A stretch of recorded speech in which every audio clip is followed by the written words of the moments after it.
Halo semuanya, kembali lagi dengan saya Daniel dari Akademi AI. Video kali ini adalah lanjutan dari series Ngobrolin AI, di mana saya akan coba menjelaskan bagaimana cara kita nanti mengembangkan suatu ALPR system, Automatic License Plate Recognition System, tapi dengan cara yang cukup baru, karena nanti kita akan coba menggunakan suatu foundational model, yaitu suatu multi-modal model. Jadi langsung aja ke videonya. Oke, jadi di video ini kita akan ngembangin suatu ALPR++, suatu end-to-end ALPR, dengan menggunakan suatu multimodal model gitu. Tapi nanti sebelum kita ngebahas ke sini, kita akan coba jelasin dulu mulai dari traditional approach-nya. Apa sih yang ngebedain nanti antara pendekatan kalau kita pakai suatu multimodal dengan pendekatan yang tradisional. Nah, untuk pendekatan yang tradisional, nah sebelumnya saya coba jelasin dulu ya. Jadi ALPR++ ini sebenarnya apa gitu. Jadi sebenarnya ALPR++ itu adalah suatu ALPR dengan suatu fitur tambahan, sehingga fiturnya lebih kaya, di mana nanti ALPR ini tidak hanya mengoutput berupa license plate-nya apa, tapi juga beserta informasi terkait MAC, di mana MAC ini sebenarnya bisa dibilang tipe dari suatu kendaraan, tipe dari vehicle-nya, lalu model ini adalah subtipenya, lalu color ini adalah warna dari vehicle tersebut gitu. Contoh misalnya Mac itu adalah misalnya tipenya adalah Toyota gitu misalnya. Lalu modelnya adalah Toyota seri apa gitu. Lalu color misalnya, oh ternyata colornya hitam. Jadi ALPR++ adalah sebenarnya license plate recognition ditambah dengan fitur Make, Model, dan Color atau nanti kita singkat dengan istilah MMC. Nah, biasanya kalau kita ngembangin suatu ALPR system secara tradisional lewat computer vision, setidaknya kita akan mempunyai beberapa komponen ini gitu. Pertama mulai dari vehicle detection, lalu juga karena kita harus detect vehicle-nya gitu kan. Lalu juga ada license plate detectornya untuk mendeteksi license plate pada kendaraan. Lalu kita harus punya license plate recognizer juga untuk mengenali teks dari license plate-nya. Beserta kita nanti akan punya suatu MMC classifier gitu, di mana di dalamnya mungkin nanti ada MAC classifier-nya, lalu model classifier, dan juga color classifier. Walaupun nanti sebenarnya ada cara untuk mensimplifikasi ini ya. Tapi intinya pada pengembangan ALPR system untuk yang tradisional, setidaknya kita akan membutuhkan beberapa komponen ini. Nah, pada video kali ini kita akan coba menggunakan pendekatan multimodal, di mana kita nggak harus mengembangkan beberapa komponen ini, tapi kita hanya akan membutuhkan satu buah model saja, di mana model ini adalah model suatu foundational model yang dia sifatnya multimodal, artinya dia punya pemahaman, dia bisa reasoning antara teks dan juga image sekaligus gitu. Jadi contohnya nanti kita bisa melakukan hal seperti ini. Contoh kita akan bertanya, what is the make, model, and color of this vehicle? Kita berikan suatu gambarnya juga, lalu multimodal model itu akan menjawab dan nanti dia akan ngelakuin parsing outputnya sesuai dengan template yang kita inginkan gitu. Contoh nanti kita bisa memiliki template seperti ini. Nah ini menurut saya ini jauh lebih cepat ataupun jauh lebih cepat untuk diimplementasi dibandingkan kita mengembangkan suatu tradisional ALPR system. Tapi mungkin ada kelemahannya, mungkin kita akan coba bahas mulai dari tradisional dulu gitu. Nah, untuk tradisional ini sendiri, untuk yang pendekatan tradisional, ada beberapa kelemahan seperti contohnya nanti adalah kompleksitas development, karena kita akan mengembangkan beberapa modul, beberapa pipeline sekaligus yang dia sifatnya sekuensial gitu ya. Jadi, development-nya akan jauh lebih kompleks gitu. Lalu ditambah dengan fleksibilitas juga yang terbatas. Kenapa? Karena kalau misalnya nanti ada nambah tipe kendaraan baru atau tipe warna baru, kita akan mau nggak mau akan develop model baru dan juga yang bisa jadi secara signifikan berubah gitu. Lalu yang terakhir adalah bagaimana nanti kompleks bagaimana nanti integrasinya antar komponen-komponen yang satu dengan yang lain itu akan lebih kompleks gitu. Walaupun untuk pendekatan tradisional ini sebenarnya ada beberapa kelebihan juga, seperti misalnya optimisasinya yang modular, di mana kalau misalnya kita pengen improve di bagian, katakanlah di bagian color classifier gitu, kita bisa ngelakuinnya secara terpisah tanpa kita harus takut kalau misalnya yang lain itu komponen yang lain akan berubah gitu. Jadi optimisasinya yang saya rasa bisa sangat modular. Lalu yang kedua adalah efisiensi resource, di mana eh, dengan cara tradisional, apalagi tidak menggunakan multimodal model, itu memang cost yang diperlukan akan lebih sedikit dibandingkan apabila menggunakan suatu foundational model gitu ya. Lalu yang kedua adalah konsisten. Konsisten karena memang model-model ini atau komponen-komponen ini itu memang didesain untuk suatu task yang spesifik sehingga outputnya kemungkinan besar akan lebih spesifik, akan lebih konsisten dibandingkan suatu foundational model yang memang sifatnya general gitu. Tapi untuk kasus multimodal sendiri kita akan punya beberapa kelemahan dan kelebihan juga. Seperti untuk dari kasus kelemahan, yang pertama adalah cost dan latensi yang mungkin lebih tinggi gitu. Karena memang untuk melakukan inference dengan suatu multimodal model itu membutuhkan cost ataupun dari sisi hardware yang lebih tinggi juga. Walaupun nanti mungkin bisa jadi berubah apalagi seiring berkembangnya teknologi di mana para researcher mungkin udah mulai research di bagian small multimodal model gitu ya. Tapi mungkin untuk sejauh ini cost-nya akan lebih besar dibandingkan penggunaan tradisional. Lalu yang kedua adalah tidak adanya kontrol dan interpretabilitas karena memang kita nggak sangat sulit untuk mengetahui alasan di balik multimodal model itu ngeprediksinya bagaimana gitu. Lalu yang ketiga adalah inkonsistensi akurasi di mana untuk model-model yang sifatnya foundational memang tidak akan sebagus yang dia modelnya spesifik karena memang model-model foundational ini itu didesain untuk task yang sifatnya general gitu. Apalagi nanti kalau misalnya ketika si model ini berhadapan dengan suatu gambar ataupun suatu kasus yang dia memang fine grained sekali. Contoh misalnya dia pengen ngebedain antar dua mobil yang mereknya lumayan mirip tapi sebenarnya berbeda gitu. Nah, itu nanti akan lebih tidak konsisten dibandingkan penggunaan model tradisional.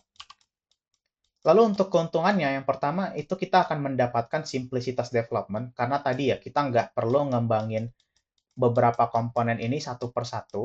Kita cukup mengembangkan satu buah multimodal model saja. Lalu yang kedua adalah fleksibilitas, menambah suatu kelas baru itu nanti akan bisa dilakukan dengan lebih cepat juga gitu. Lalu yang ketiga adalah pemahaman konteks yang mungkin lebih baik karena dia bisa menyesuaikan dengan query yang kita minta juga gitu. Jadi mungkin ini kelebihan dan kekurangan apabila kita menggunakan pendekatan multimodal dan juga pendekatan tradisional computer vision ya. Nah, tapi di video kali ini kita akan coba ngebahas lewat pendekatan multimodal, di mana nanti kita akan coba gunakan beberapa stack sekaligus. Yang pertama mulai dari LangChain. Jadi LangChain ini adalah tools untuk orchestration kita, di mana kita bisa ngebangun suatu pipeline dengan cepat dan mudah menggunakan tools LangChain tadi. Lalu ada Pydantic, di mana nanti Pydantic ini mungkin teman-teman ada yang pernah pakai Pydantic. Pydantic itu gunanya untuk ngevalidasi bentuk data sehingga sesuai dengan format yang kita inginkan gitu. Nah, ini nanti akan sangat berguna khususnya karena kita nanti akan menggunakan suatu format template untuk supaya nanti si multimodal model ini bisa menyesuaikan format tersebut untuk outputnya. Lalu kita akan coba gunakan untuk video ini kita akan coba gunakan untuk sejauh ini kita akan coba gunakan API dulu. Tapi idenya akan sama. Jadi teman-teman nanti bisa menggunakan suatu tools open source mungkin dari model Hugging Face dan sejenisnya. Tapi untuk video ini untuk mendemokan saya akan coba gunakan API dari OpenAI yang saya akan pakai model GPT-4o. Jadi nanti kita akan coba mengembangkan suatu ALPR system dengan pendekatan multimodal menggunakan stack seperti berikut. Oke, jadi kita langsung aja ya. Nah, di sini saya udah buatin beberapa codingannya, sehingga nanti bisa mempercepat proses penjelasan. Nah, mungkin teman-teman nanti bisa coba dulu buatin suatu env variable .env, file.env yang isinya adalah OpenAI API key, yang nanti teman-teman bisa ambil lewat OpenAI API gitu ya. Jadi untuk bisa memberikan inputan gambar nanti ke OpenAI API, untuk visual capability-nya, kita bisa melihat di dokumentasinya mereka, sebenarnya akan ada dua pilihan. Yang pertama adalah dengan cara kita mencantumkan URL dari image-nya, seperti ini. Atau yang kedua adalah kita akan memberikan gambar dalam format base64 gitu. Nah, untuk kasus ini, karena kita akan memberikan lewat gambar yang ada di lokal komputer, kita akan coba menggunakan gambar dengan format base64 gitu. Jadi gambar yang akan dikirimkan dalam format base64. Nah, untuk mengubah gambar ke format base64 kita bisa menggunakan apa yang sudah dijelaskan di dokumentasinya mereka. Lalu nanti kita akan coba memberikan input gambar base64-nya itu menggunakan format seperti ini gitu. Jadi nanti akan ada sewaktu kita membuat prompt, kita akan membuat suatu komponen type di mana ini adalah image URL, lalu kita akan memberikan format gambar seperti ini. Kemudian kita juga harus belajar.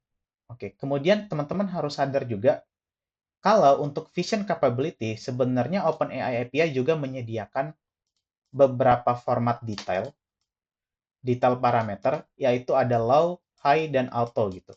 Jadi low ini menggambarkan low resolution, jadi nanti gambar itu akan dikirim dalam format yang low resolution. Di sini ada penjelasannya.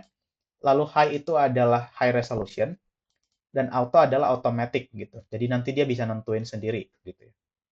Nah, perbedaannya apa? Perbedaannya adalah nanti penggunaan tokennya gitu. Jadi untuk gambar yang dia sifatnya low resolution, token yang digunakan itu akan lebih sedikit dibandingkan apabila kita menggunakan yang high resolution.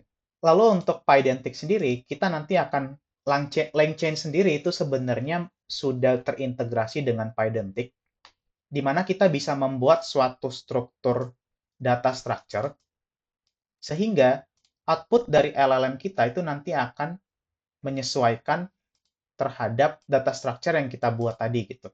Contoh misalnya kita membuat seperti ini, nanti output dari LLM itu bisa disesuaikan sehingga nanti dia akan memiliki field-field seperti ini gitu. Jadi di sini saya akan coba buat function namanya image encoding, di mana ini sesederhana kita akan coba mengconvert image yang sebelumnya ke sebuah format base64 gitu. Lalu kita akan kembalikan dalam format seperti ini. Lalu kita akan buat suatu format output, di mana output yang kita inginkan itu nanti adalah seperti ini, vehicle, di mana nanti akan ada tipe, license plate, make, model, dan juga color gitu. Lalu kita coba berikan suatu examples-nya dan juga description. Di mana Pydantic sendiri, dia sudah menyediakan suatu interface, yaitu JSON Output Parser, di mana nanti dia akan coba mengkonversi output ini sehingga menjadi suatu instruction gitu. Ini udah ada terintegrasi oleh LangChain itu sendiri. Jadi contoh misalnya kita pengen buat suatu parser yang mana objek tujuannya adalah si objek vehicle ini. Lalu misalnya kita dapatin instruction-nya nanti, dia akan langsung otomatis convert gitu. Kurang lebih nanti instruction yang akan diberikan ke suatu LLM adalah seperti ini. Jadi dia akan meminta LLM itu untuk mengeluarkan suatu output dalam format JSON dengan skema seperti berikut gitu. Sehingga nanti LLM itu akan otomatis dia mengeluarkan output dalam format seperti yang dijelaskan di sini. Oke, selanjutnya kita akan coba membuat suatu prompt di mana nanti promptnya sesederhana kita akan memberikan suatu system message. Jadi ini adalah system message. Teman-teman mungkin yang udah pernah belajar, mungkin saya coba jelasin lagi. Jadi system message itu adalah first impression. Bagaimana kita membuat first impression AI itu terhadap suatu task gitu. Contoh misalnya kita bisa bilang, bayangkan kamu adalah seorang programmer dan sejenisnya. Nah, di sini kita coba buat si AI itu merasa kalau dia adalah seorang AI assistant yang dia bisa melakukan inspeksi image dan menyediakan format seperti berikut. Nah, di sini kita juga kasih beberapa ini ya, flag tambahan, di mana kita bisa ngasih tahu kalau misalnya dia nggak bisa memberikan field-nya tadi, field yang ini dengan baik, kita minta dia untuk secara langsung mereturnan dan jangan membuat suatu dugaan gitu. Selanjutnya, kita juga bisa membuat suatu human message, di mana ini nanti isinya berupa instruction kita dan apa yang ingin kita minta gitu. Contoh misalnya kita pengen membuat si AI itu bisa melakukan inspeksi, kira-kira apa sih tipe kendaraannya, lalu license plate number-nya, lalu make, model, dan color dari kendaraannya gitu. Lalu make, model, dan color dari kendaraannya. Dengan tambahan instruction, di mana instruction ini adalah instruction dari parser yang sebelumnya kita udah dapatin di sini. Jadi nanti sebenarnya kita akan meminta untuk si AI tadi untuk melakukan ini dengan tambahan instruksi seperti ini. Lalu kita juga berikan input suatu image URL sesuai dengan format yang tadi ya, yang sebelumnya udah kita lihat di Vision Capability dari OpenAI API documentation-nya gitu. Oh ya, jangan lupa juga di sini saya coba tambahin suatu decorator chain, di mana ini menandakan kalau misalnya suatu function ini itu adalah suatu runnable gitu. Dia akan suatu runnable yang artinya dia bisa diintegrasikan menjadi satu buah pipeline nantinya. Nah, nanti di kemudian waktu saya akan coba jelasin efeknya apa gitu ya.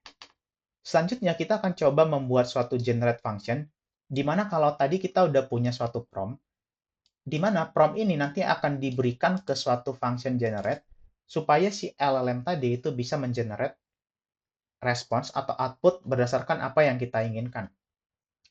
Di mana di sini saya akan coba pakai interface dari OpenAI yang udah diberikan oleh si LangChain, yaitu chat OpenAI. Saya akan coba menggunakan model yaitu GPT-4o, di mana ini model ini punya kemampuan vision juga gitu. Dengan temperatur 0, tujuannya adalah supaya outputnya bersifat deterministik. Lalu kita akan coba untuk setelah kita menginisialisasi model, dia akan coba menginvoke ataupun melakukan pemanggilan sehingga nanti kita akan dapat output dari modelnya. Dan tidak lupa juga kita tambahkan suatu decorator chain, di mana ya lagi-lagi ini menandakan kalau function ini itu adalah suatu runnable proses yang nanti bisa diintegrasikan menjadi sebuah pipeline. Nah, inilah maksud dari decorator chain, sehingga nanti kita bisa membuat suatu pipeline sederhana dengan yang sifatnya sekuensial gitu. Contoh di sini misalnya kita akan membuat suatu pipeline di mana pertama dia akan ngelakuin proses image encoding, di mana kita tahu image encoding itu akan menerima sebuah input seperti ini. Lalu output dari image encoding itu akan menjadi input untuk prompt. Lalu output dari prompt akan menjadi input untuk generate. Output dari generate itu akan menjadi input untuk parser gitu. Jadi di akhir kita akan punya output terakhir, yaitu output dari komponen parser tadi. Jadi kurang lebih, kalau kita coba lihat pipeline seperti ini, hasilnya akan seperti ini. Nah, contoh misalnya kita buat suatu image path, yaitu seperti ini. Kita coba lihat dulu ya contoh displaynya. Lalu kita coba lakukan pemanggilan gitu. Invoke dengan input adalah image path seperti berikut gitu. Kenapa bentuknya seperti ini? Karena memang kita lihat tadi ya, di pipeline komponen pertama adalah image encoding, di mana image encoding itu akan menerima sebuah input, suatu dictionary yang dimana dia butuh suatu key, yaitu image path. Nah, kita juga akan memberikan seperti itu. Sehingga apabila kita menjalankan, dia akan otomatis melakukan proses tadi, sehingga nanti di akhir kita mendapatkan informasi terkait vehicle, mulai dari tipenya yaitu car, lalu license plate-nya yaitu B188BA, bisa dilihat di sini didapatkan dengan benar ya. Lalu tipe mobilnya adalah BMW, kurang lebih mungkin mirip. Lalu modelnya mungkin 3 series, dan juga warnanya adalah white. Jadi sekian untuk video kali ini. Kesimpulan dari saya, kita bisa belajar kalau sebenarnya sekarang pendekatan AI udah mulai berganti, di mana kalau sebelumnya di proses tradisional kita harus membuat banyak model yang saling-saling spesifik, model-model spesifik, tapi dengan adanya foundational model ini, mulai dari LLM dan juga multimodal model, sekarang kita bisa melihat kalau kita hanya butuh hal sesimpel ini untuk ngelakuin task yang tadi mungkin sedikit lebih kompleks. Walaupun lagi-lagi ada kendala di mana research yang dibutuhkan untuk menjalankan proses ini itu sedikit lebih berat dibandingkan apabila kita melakukan proses tradisional. Tapi menurut saya, apabila kita menggunakan proses ini itu cukup cepat, khususnya pada pembuatan sebuah prototype. Gitu. Walaupun lagi-lagi mungkin tidak ideal, khususnya apabila kita mengembangkan suatu sistem yang dia sifatnya real time. Jadi mungkin sekian dari saya, sampai jumpa di video berikutnya.